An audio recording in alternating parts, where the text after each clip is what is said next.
Но такие демократические отклики в Абхазии так или иначе были раньше. Да. А сейчас вот даже вот Но эти искры демократии, которые были, они тоже просто вот растоптаны. знаешь, сейчас идет речь, такой разговор я заметил тоже на просторах интернета, что якобы Арзенба, ну, глава оппозиции абхазской, Адгур. да, Адгур, пытается каким-то, так скажем, путем вернуться и заявляет о каких-то проблемах. Именно, Вернуться куда? ну, так скажем, в Политику? политику, да. И заявляет о каких-то проблемах Бадре Гумбе, что нужно провести там перепись населения. Ну, понятно. Он под сомнение ставит итоги выборов? Да, Я да, хочу он до сих пор их под сомнение ставит. Он просит, чтобы была проведена перепись населения. Официально, насколько я знаю, в Абхазии проживает 124 тысячи этнических абхазов Мгм. и всего лишь 36 тысяч армян. Но это... Эти выборы показали, что армян намного больше. Поэтому Адгур Ардзенба просит эти цифры. Да. Перепись населения. Вообще перепись населения очень давно не проводилась. И причем не 1 и не 2 года. Она давно уже не проводится. И еще года 3 назад говорилось о том, почему ее не проводят. Из-за того, что якобы армянского населения, да, больше сегодня. Оно в превосходстве, чем абхазское. Нет, я не верю, что их прям больше, но я уверен, Но что их не значительная 36 тысяч. Нет, ну, Потому что я смотрел я думаю, статистику около последнюю. 50 точно есть. Последнюю статистику смотрел, там было написано абхазы 124 тысячи, армяне 36 тысяч. Да.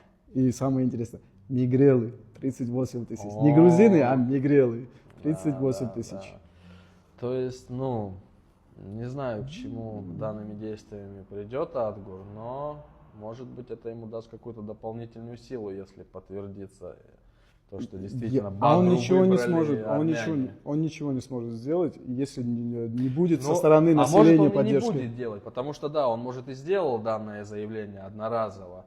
Недавно, опять же, по поводу него были разговоры такие интересные, что якобы ему хотят предложить, либо уже предложили пост министра экономики Абхазии. Но я, насколько знаю, уже выбрали министра. Выбрали, да? Да. Ну, просто вокруг него тоже... Ну, так вообще говорит, что по-моему, его хотят премьер-министром. Ну, по-моему, ему обещали, чтобы он во время инаугурации там... Чтобы потише, да. Обещали много, да. Много Этому, чего обещали, но никому не исполнили. Ахри Авицба тоже там, он там пытался за Бадру Гумба, ему тоже вроде как обещали, что он там будет министром армии Абхазии, но в итоге побрили и отправили обратно на СВО, по-моему. Да.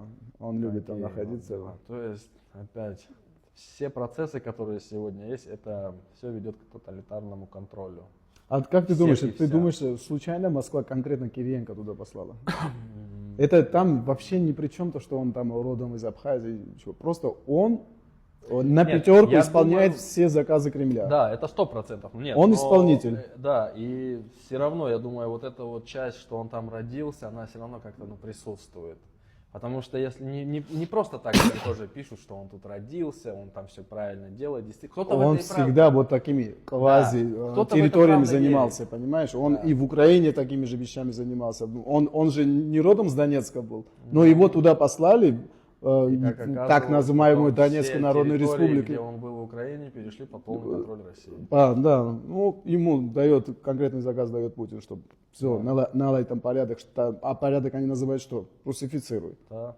И он Нет, это исполняет что очень он отлично. свое дело знает и именно его конкретно делает, это вообще бесспорно. Это вот, я не знаю, в любой простор интернета зайти, посмотреть, что где как происходит, он это делает. Я же говорю, он приходит, сидит Роберт Киут, и они перед ним просто вдвоем отчитываются. Вот так, да, вот права будут, да, вот это надо сделать. Да, мы уже это делаем. Вот такие разговоры. Ты представляешь, внутренние органы России будут присутствовать в Абхазии.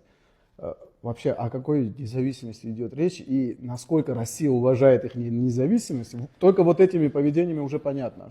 Никакой нету. Прецедента нет в мире, чтобы внутренние органы чужой страны в Абхазии присутствовали. еще какая-то часть, так скажем, раздумия, додумия, да, было на собственный суверенитет, и об этом еще как бы там все пытались в это поверить и верили, и говорили об этом. Это все разрушилось, как только туда зашли комитетчики. Как только они начали с Абхазии свободно вытягивать, кого им надо, все. Это уже говорит о том, никакого нет суверенитета. Просто полный контроль и приказы. Вот я уверен, что через год абхазы Абхазию не узнают. Они проснутся вообще в другом мире. Ты просто посмотри за последние полгода, что произошло. Это цветочки были еще. Да, Они просто тупо ждали выборов.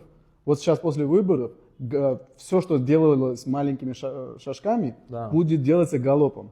Ну, делается для России, имею в виду, не для абхазов. Понимаешь? Что использует Россия для подавления общественного мнения? Вот первое, что мне сейчас на ум приходит, вот «Скотный двор» Оруэлла.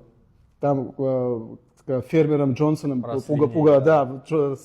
фермер Джонсон может вернуться, если вы мне не поверите, да, нам там свинья Наполеон говорит, что если вы не будете за мной, то фермер Джонсон вернется. Вот так фермер Джонсон там имеется в виду сейчас в Грузии, в аллегории, да?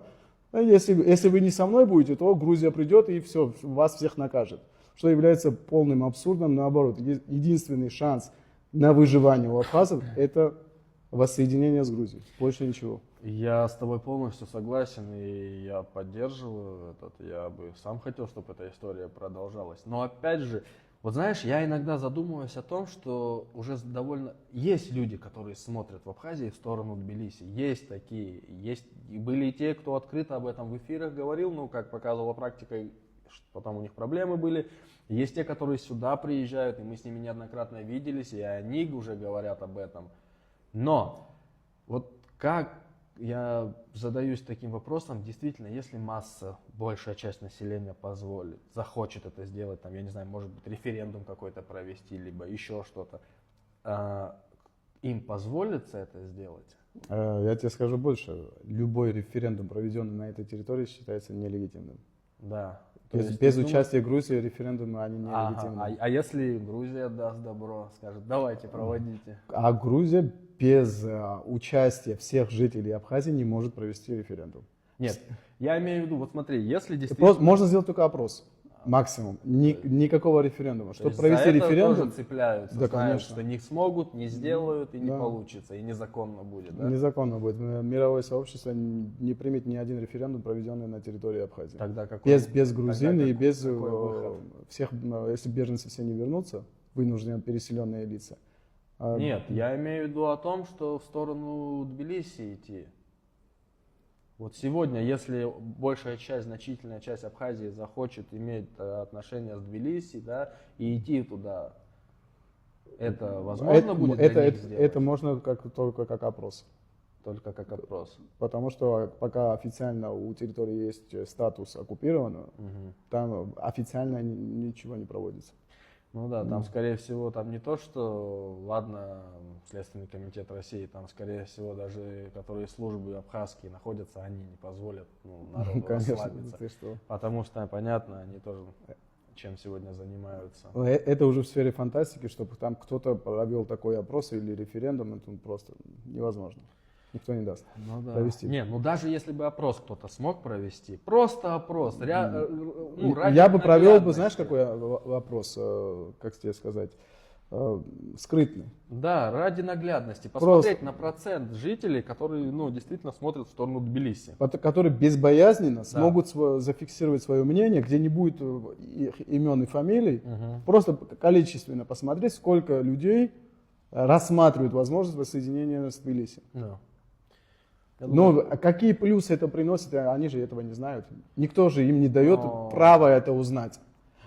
Всех их накачивают информацией, что по эту сторону Ингуру здесь враги. И как только вы туда перейдете, вы сами это увидите. А те, кто переходит, они все в шоке. Да. И в культурном и эмоциональном шоке, что здесь наоборот поощряется быть абхазом. Не то, что это пресекается. Никто никого не убивает, да. Да, есть такое. Будем надеяться на лучшее. Да, будем надеяться на лучшее. Но сейчас очень многое зависит от простых абхазов. Да, я тоже так думаю. Очень многое зависит. Надеяться стоит сегодня только именно на народ. Что будет делать народ, как он будет воспринимать все это. Или же он просто сдастся и отдаст себя в руки. Будем надеяться на лучшее. Будем надеяться.